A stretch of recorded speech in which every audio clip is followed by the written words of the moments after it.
माँ की दौलत। श्याम ने अपना सब कुछ, पैसा, उसके बेटे बेटियां, उनकी पढ़ाई, शादी और उनके लिए अच्छे घर बनाने में खर्च कर दिया। श्याम के बेटे और बहुएं स्वार्थी थे। माँ बाप ने इतना सब किया था, फिर भी श्याम को अपने बेटे बहुओं के रहम करम पर जीना पड़ रहा था। उन दोनों को बेटों और बहुओं से बहुत ज्यादा हीनता और अपमान का बर्ताव मिलता था। अचानक एक दिन श्याम की मृत्यु हो गई। इस वजह से वो तो बेचारा इस दर्द से मुक्त हो गए, पर गंगा मात्र अकेली रह गई। गंगा ऐसी ही उदास मन स्थिति में मंदिर गई। वहां उसे उनकी बचपन की सहेली शांता मिली। उसे देखकर उसे अच्छा लगा। गंगा को उदास देखकर शांता ने गंगा से उसकी उदासी का कारण पूछा। गंगा ने अपने दुखी जीवन का सभी विवरण बताया। वह सब सुनकर शांता ने उसे गुप्त में कुछ तो कहा। वो सभी सुनकर गंगा को थोड़ा सा आधार मिला। दूसरे दिन सुबह जिस प्रकार शांता के बताए अनुसार शांता एक बैग लेकर गंगा के पास गई और वो जैसे पहली बार ही मिल रही हो ऐसा बर्ताव किया। शांता ने गंगा को गले लगा लिया।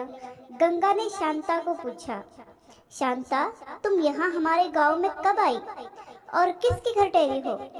गंगा के दोनों बहू गंगा की आवाज सुनकर तुरंत अंदर से बाहर आई।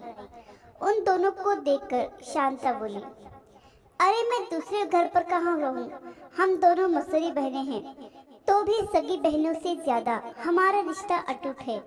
मुझे जीजाजी गुजर गए मालूम पड़ा, इसलिए मैं तुम्हें मिलने के लिए आई और भेंट देने के लिए आई हूँ।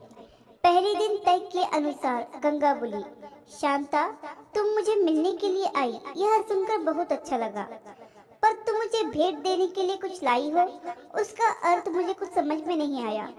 शांता जानबूझकर रोने का सुर निकालकर बोली, अरे गंगा, मुझे पता है कि आप दोनों ने तुम सभी पैसा बेटे बेटी की पढ़ाई, शादी और उनके लिए अच्छा घर बनाने के लिए खर्च कर डाले। आप दोनों ने खुद के लिए कुछ भी नहीं रखा। यह सब ठीक है, क्योंकि आपके बेटे और बहुएं सभी अच्छे हैं, इसलिए वो तुमसे प्यार का बर्ताव करते हैं, तुम्हें अच्छे से संभालते हैं, इसका मुझे पूरा भरोसा है। लेकिन हमारे यहाँ पर सब उल्टा है। हमारी आर्थिक परिस्थिति अच्छी होकर भी बेटे पढ़े लिखे नहीं। इस वजह से वह कोई भी उद्योग धंधा करते नहीं हैं। उनको सिर्फ बैठकर खाना आता है। अमीर हैं, इस वजह से उनकी शादी भी हो गई, परंतु उनकी पत्नियां हम दोनों को बार बार अपमान करती रहती हैं और मेरे बच्चे वह देखकर भी कुछ नहीं बोलते।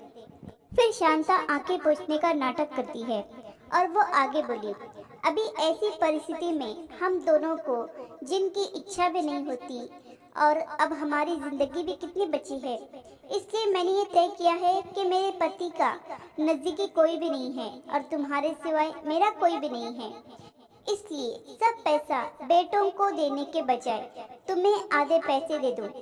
ऐसा विचार करके मैं मेरे पति के रजामंदी से 25 तोला वजन के 10-12 सोने के गहने और 50,000 इस बैग में लाई हूँ और इस बैग में 45,000 की नोटें हैं और 1 रुपये की 5,000 नाणे हैं। अभी तुम कुछ भी ना कहते हुए हमारा प्यार समझकर यह बैग और उसकी चाबी ले लो। मैं सिर्फ तुम्हारे पास चाय पीकर तुरंत चली जाऊंगी। शांता का यह बोलना सुनकर सास की बहन कोई सामान्य औरत नहीं है, बल्कि बहुत ही अमीर औरत है और धन की तिजोरी के साथ लाई है। ऐसा विचार करके गंगा की बड़ी बहू प्यार का नाटक करके उनको बोली, क्या मासी, आप इतनी जल्दी क्यों जा रही हो? अभी आए हो तो हमारे घर रहो 2-4 दिन। आपके बेटे और बहू भी नई पीढ़ी के हैं, इस वजह से आप उनकी तरफ ध्यान मत दीजिए। आप दोनों पति पत्नी ने आपका जीवन यशस्वी किया है, वैसे ही हमें भी उस बारे में मार्गदर्शन दिया तो अच्छा होगा और कैसे जीवन जीना है हमें भी समझ में आएगा। तभी शांता उसे बोली, मेरे पति के दोस्त आज प्लेन से रात को 12 बजे हमारे घर आने वाले हैं, इस वजह से मुझे जाना होगा। हर एक मनुष्य को जिंदगी में ऐसा प्रसंग आता ही है कि जिसकी वजह से उसकी आंखें खुलती हैं और वह मनुष्य समझदार होगा तो उसे मार्ग दिखता ही है। ऐसा बोलकर शांता चाय पीकर वहां से चली गई।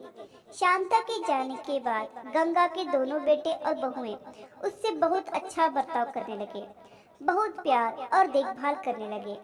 गंगा खाना खाने के बाद रात को अपने रूम में जाकर दरवाजे को कुंडी लगा लेती और शांता ने दिए हुए पैसे पत्थर पर पीट पीट कर बजा बजा कर गिनती।